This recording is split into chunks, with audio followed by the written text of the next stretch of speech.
Hey there YouTube, Paddywhacked DIY coming to you with another hopefully helpful video, this time involving my Honda lawnmower that has a bent crankshaft. Now the OEM part had a steel cam and timing ring pressed onto the shaft, however the replacement comes with a plastic nylon timing gear, which is very disappointing. After an extensive search of the Webernet, I have yet to confirm if I can swap the metal ring from the old crankshaft to the new one, see if the dimensions are the same, etc., and leave the plastic one on the sideline and out of my crankcase. Still, since I can't find it on the Webernet, this is my experiment to confirm for myself if it's possible. For your viewing pleasure, stay tuned. Okay, so I've got my replacement part here, and I'll put the part number on the bottom of the screen here, but the replacement part, to me, feature-wise, appears to be identical from here out, right? From here out, looks identical, and I'll have to get this off. I'm going to try to get this off with some heat and some hot and cold, and I'm going to try to expand this and shrink this shaft, and then try to slide this gear off, and we'll see. If I can't get that, then this whole experiment is bunk. But from here all the way to the end of this shaft, everything looks exactly the same. Now you'll notice there are a few differences with the bell crank, with the crank weights. So see how you kind of have on the shaft with the metal ring, you almost have this space right here. It's kind of like solid, and then a space of air right there, and then look right here, it's just solid all the way through. And I think they did that to counter, they had to add the weight here that they machined out of here for the groove in order to keep things in balance. Because if you look at the replacement plastic gear, that is the little node that notch that will fit in there. That little key will fit into this notch, and then the thrust washer goes on the outside of it. Before, that's essentially what's going to rest on the engine case, if you will. So that said, to me, the bell crank has just a few different shapes, but I think all they were trying to do is just keep the weight balanced on this on this weight on the timing gear side. So what I'm going to try to do now, just to kind of recap real quick, is I don't want to put plastic back in my crankcase if I don't have to. The governor gear is already plastic, and I guess that's okay. I've even read on forums where some people have taken their motors apart after 12 years, and this part just looks beautifully fine. That's great and all. I just, if I can replace this with the metal, that's what I would rather do. So I'm going to try to shrink this thing off using heat on the gear, cold on the shaft, and then I'm going to make sure that it has, in fact, this little groove, and then see if I can get this shaft to shrink just enough to get this this gear on, and make sure that it's in the right place.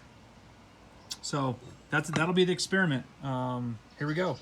Note, it actually does come with these instructions that specifically say, it specifically says the removable plastic timing gear in this kit replaces the pressed-on metal gear used on earlier engines. So this is just kind of a, I guess it tells you how to put the thing together and to make sure that you put the thrust washer on there before it rests against the crankcase.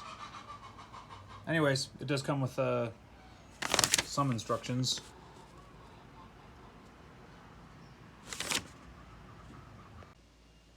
All right, so here's my experimental setup. So I've got a metal pot for obvious reasons with water in it. And I've got my weight. I'm trying to submerge it as much in there as I possibly can. I don't think this water is going to end up boiling before that ring gets hot enough to push down, but I have a place where I can tap down right here, and on the other side, just in case. I mean, the idea is once you shrink the shaft and expand the ring should just basically fall down. If this is going to work the way that I'm kind of hoping it is. But basically, I just have a wire tied to the top ceiling of my deck, DECK, and this basically kind of wants to stand on its own, but I definitely don't want this thing to fall over. So once it's like piping hot, and so I'm gonna I have that wire just to keep it from tipping over, and I've used the nut that holds the flywheel on, just for something to grab onto. So I'm gonna get my welding gloves, and I'm gonna use MAP gas because I don't have a torch. I'm gonna see if MAP gas can get this thing hot enough. MAP gas should get it pretty hot, but I guess we'll just have to see. Okay, so phase 1 is a success. I only had to heat the thing for about, I don't know, maybe like 2 minutes, and I took my MAP gas torch, which again was plenty of heat, and I just basically pointed it directly in at the edge of the gear, directly in, right? And I went around and around and around and around, and I kept going around and around and around and around. Okay, and then once after about 2 minutes, it didn't fall on its own, but I just took a hammer and I went tap on this side, and then tap on this side, and then tap on this side again, and the thing just like whoop, slid all the way down. All right, so we'll call this phase 2 of our project. Phase 1 was the setup here. Phase 2 was actually getting the ring off, and now phase 3 will be examining the old part versus the new part, and make sure that the collar, I'm going to get out the caliper and make sure the collar is the same, and that this thing is going to fit on there just like it should. So with that, we'll see you when we hit phase 4.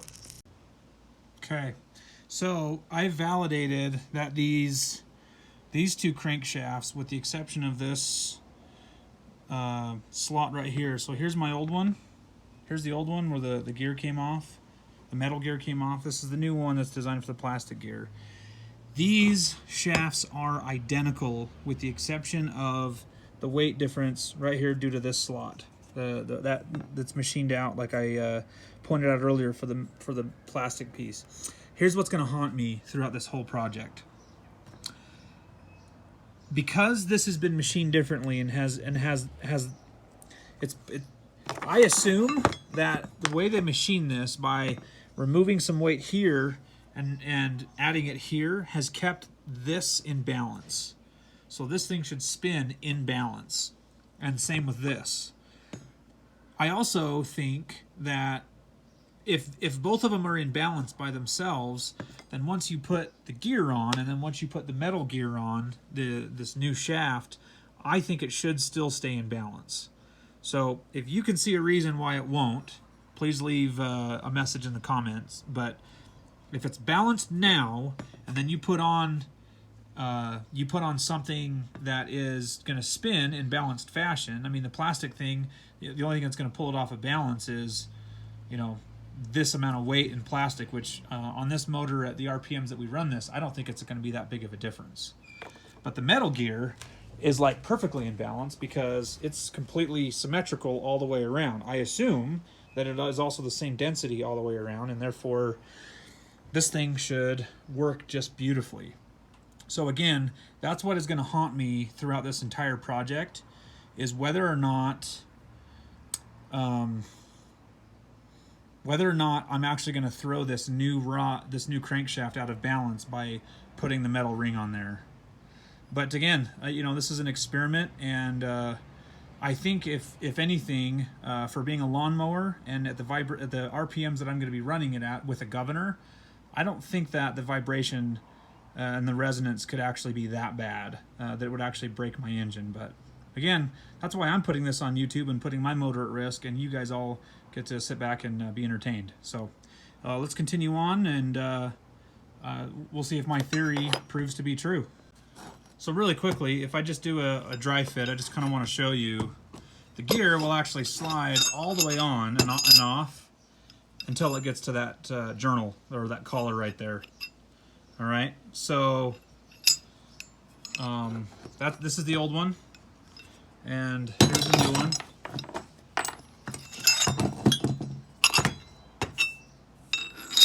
Right, so essentially, I don't have to use water anymore. I think I could. Maybe just to keep this thing like even that much colder. But instead of doing that, now I have the luxury of just throwing the heat on this gear and this gear only, and then I can just put it around the shaft and then tap it down, and we'll go from there. See if I can get that to work. I'm also going to make a note, just in case it matters.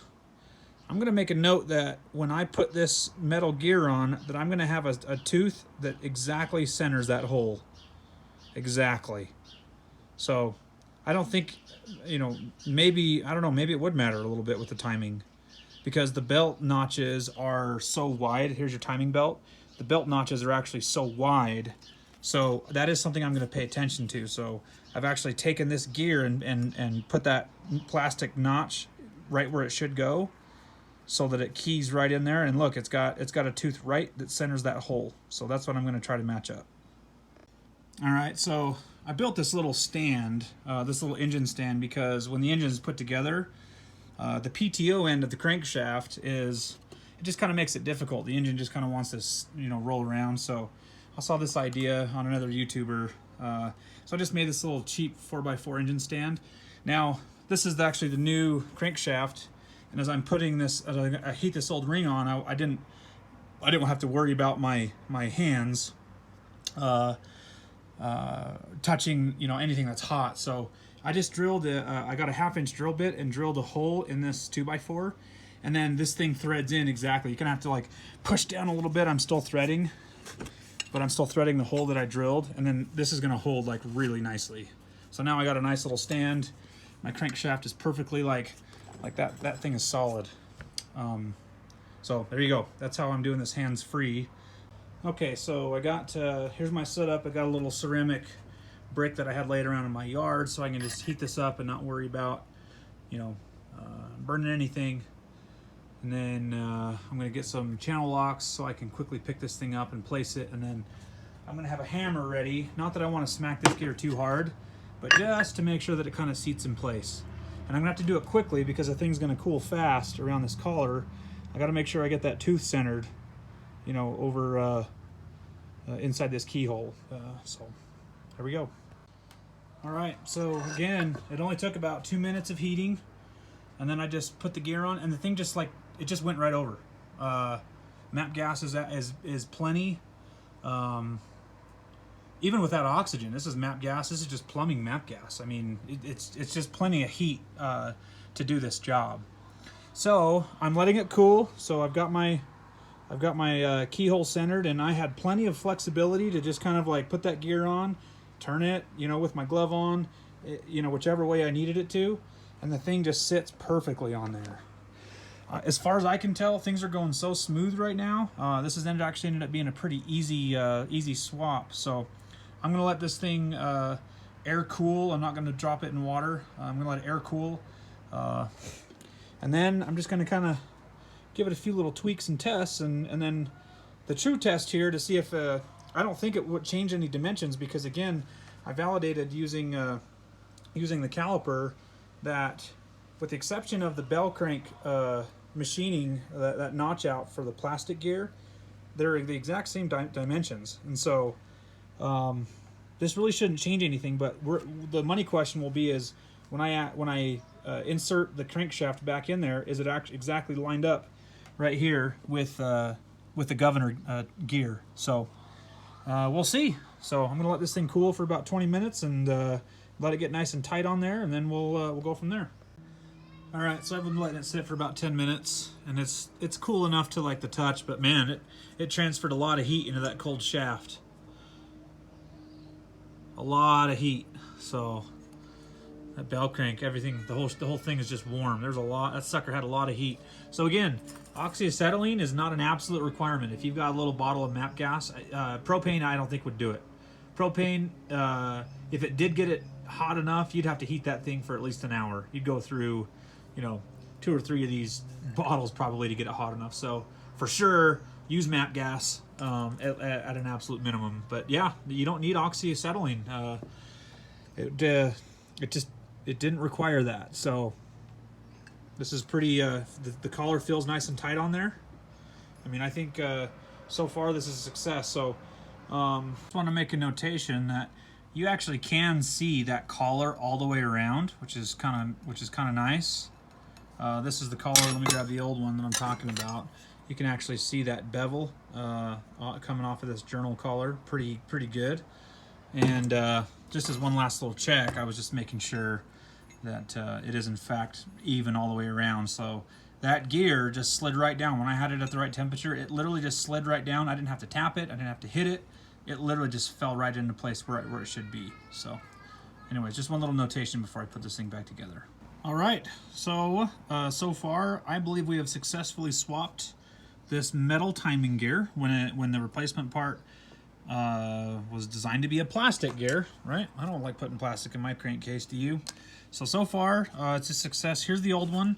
Just by way of notation, let me just give you the markings on the old one. So the markings on one side of the bell weights is HRD, and then it says R4, and then it says 18K2, 18K2. And then on the new one, the markings are 160, HRD, and then it says MTI, Mike Tango Indy 5. And then, like, weirdly stamped in there, it's like H, in that little box, it's like H70 or something. H70 or, I don't know. Anyways, wanted to make note of that before I forgot to, because once I put this part back in the engine, it's never coming out again. Okay, so now the next test is going to be to validate that this gear now lines up correctly with the timing gear. So I've left my thrust washer in there. See how that's just kind of sitting in there against the crankcase. So the thrust washer is supposed to go on this, but I just already have it in the oil pan. So let's see how it lines up. So I'm going to take this gear or this crankshaft and just kind of work its way down in there. So far it looks like it's fitting beautifully. Turn it just a little bit to line up with that. And I think that we are like spot on. Zoom in just a little bit. We are like spot on. See how those gears just line up with the governor. I mean, I just think that is, I don't know why they switched to plastic. It's a little disappointing, obviously, but oh well. I guess we're just going to have to kind of assume that they were trying to make replacement parts a little bit cheaper. And you can assume that because it's a Honda engine, and these are good, these GCV160 engines are really good engines. They're light, and I'm now finding out that they're easy to rip apart and repair. But yeah, why they went to plastic, it's disappointing. But oh well. Okay, so I'm actually going to take this out, and because the reassembly instructions are, we actually need to fit in the non-PTO side, or the flywheel side needs to go up in here first, and then this just ends up being kind of a lid that you'll actually kind of like turn it over and put it back on like that. But we at least know now with the thrust washer on there and the gear, everything lines up pretty good, pretty nicely with the governor gear. So here we go. Let's put the engine back together. I'm not going to cover any of that because there's some really good some really good videos out there. In fact, I'll call one out here at the bottom of the screen. That there's a technical college, I believe, in Ohio. They walk through literally step by step how to rip this engine apart. It's really, really cool. Appreciate that instructor doing that. And you have my commitment that I will not start it. I'm not going to trial run. You guys, I'm actually going to film whatever happens with the mower when I start it up. You have my commitment that is what I'm going to put at the end of this YouTube video. So there you go. My commitment to you. All right. I've got my GCV160 all put back together. I've got my new crankshaft. This is the old one. This is bent. It's kind of hard to see with the naked eye, although it is bent bad enough that if you really sit here and concentrate and spin it, you can actually see the bend in it. I hit that stump pretty hard. Will this experiment be fruitful, or have I wasted a whole bunch of time? So far, it looks like it went on beautifully. I've got everything back exactly, I think, the way that it should be. Everything should be balanced. But here, we'll see here in a few minutes. Once I get it kind of mounted back onto that thing, we'll throw some gas and oil in it, and we'll start this puppy up.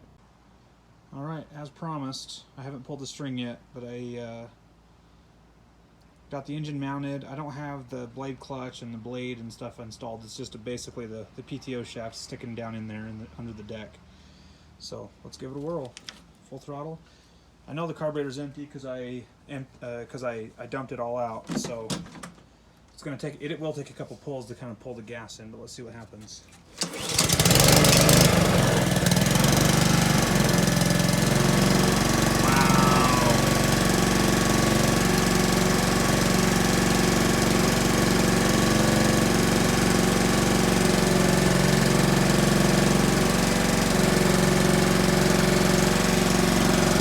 It works. And even after all that one pull, I'm absolutely amazed. So I'm not going to let the motor heat up very hot because I'm going to let that the gasket material set up just for a couple more hours, but before it gets hot. But there you go, it works.